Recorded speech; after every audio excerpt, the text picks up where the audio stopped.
After my divorce, I started a new job and slowly tried to rebuild my life. Every morning on my way to work, I used to leave a little money for an elderly woman sitting near the bus stop. She looked weak and hungry, wrapped in an old gray shawl, her hands shaking as she held a small tin cup. One evening, when I bent down to put money in her cup again, she suddenly grabbed my wrist and whispered something that completely changed my life. "You have already done so much for me," she said quietly. "But tonight, do not go home. Stay at a hotel instead. Tomorrow I will show you something. My name is Camila Johnson. I am 25 years old, and I work as a junior financial assistant at a mid-sized real estate company. Not long ago, I went through a painful divorce that left my heart shattered. I was trying to rebuild everything, my peace, my confidence, and my future, one slow day at a time. If you're watching this video, it means you want to know how a small act of kindness toward a starving old woman ended up saving my life, and uncovering a truth so disturbing that it pushed me toward a kind of revenge I never thought I was capable of. I grew up in a strict but loving African-American household.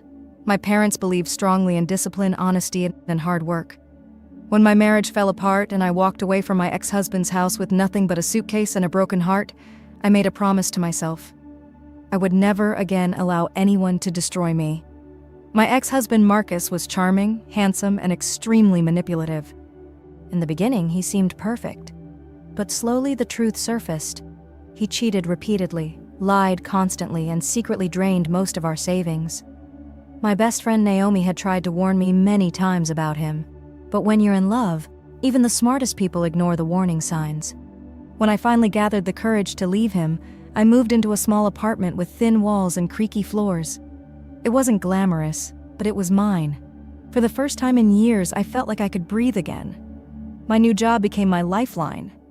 Every morning I walked the same route to the office, and every morning I passed the same bus stop where the elderly woman sat quietly on the pavement.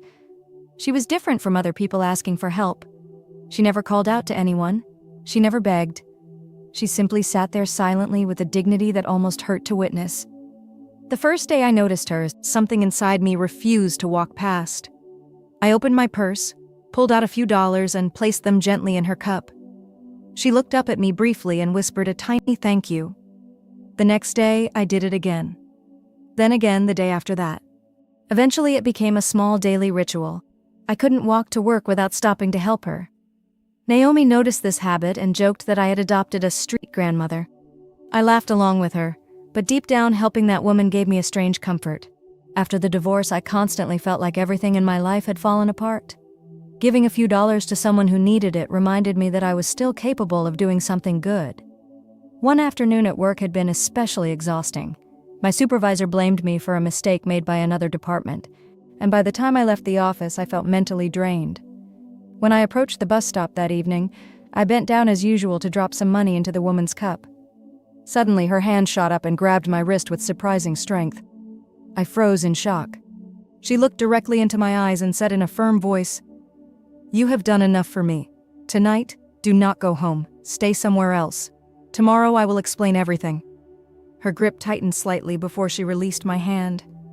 I tried asking her what she meant, but she only repeated the same warning. "Do not go home tonight." I walked away feeling uneasy and immediately called Naomi. When I told her what had happened, I expected her to laugh, but instead she became strangely serious. "Cam," she said quietly, "if your instincts feel weird about this, just don't go home tonight." She offered to let me stay at her place, but she lived across the city and had to leave early the next morning for work. So I decided to book a small hotel room near my office. I kept telling myself I was being paranoid. But the next morning proved that the warning had saved my life. When I woke up, my phone was flooded with missed calls. My neighbor had called more than 20 times, and the police had also tried reaching me. My hands trembled as I listened to my neighbor's voicemail. "Camila, please call me. Your apartment door is broken. The police are here."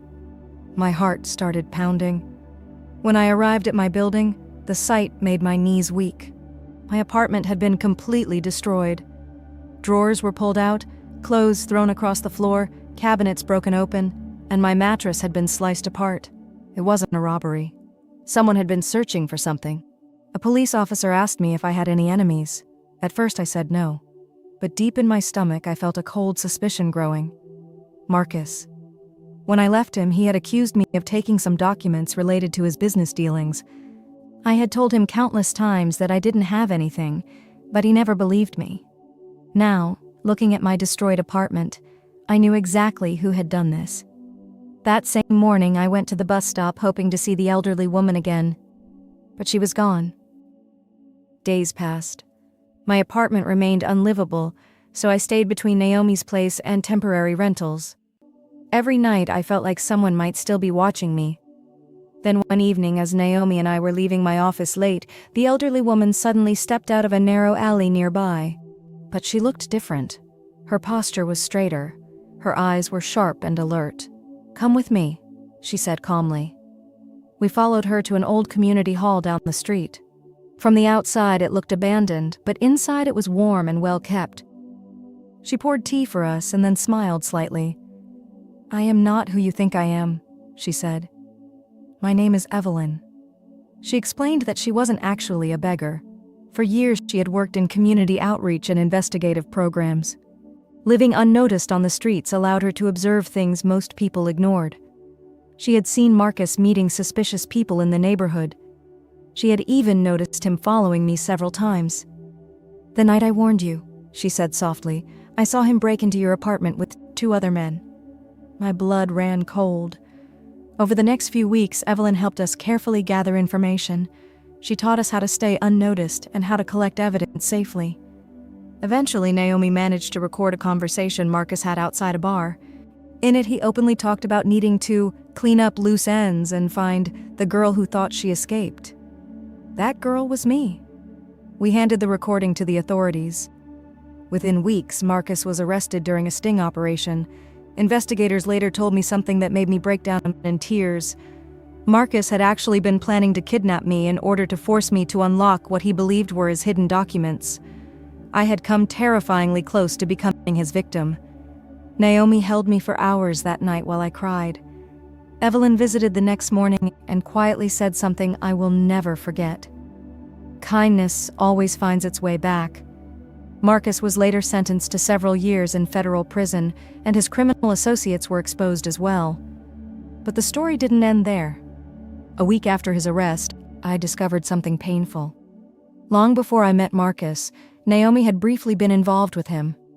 She had ended the relationship when she realized how manipulative he was. She never told me because she thought it would only hurt my marriage. When I confronted her, she cried and apologized endlessly. It took time, but eventually I understood something important. Naomi had stood beside me when I needed her the most. She had risked herself to help expose Marcus. Slowly, I forgave her. Months passed. My life finally began to feel normal again. Evelyn eventually disappeared from the neighborhood just as quietly as she had appeared. Before leaving, she hugged me and whispered one last piece of advice. Never stop being kind. Sometimes that kindness becomes the very thing that saves you. Today, when I pass that same bus stop on my way to work, I still glance at the empty spot where she once sat. And every time, I silently whisper thank you. Because a starving old woman, a broken marriage, a flawed but loyal friend, and a dangerous ex-husband somehow led me to reclaim my life, my courage, and my future. One unexpected twist at a time. If this story moved you, don't forget to like, share, and subscribe. And tell me in the comments, what would you have done if you were in my place?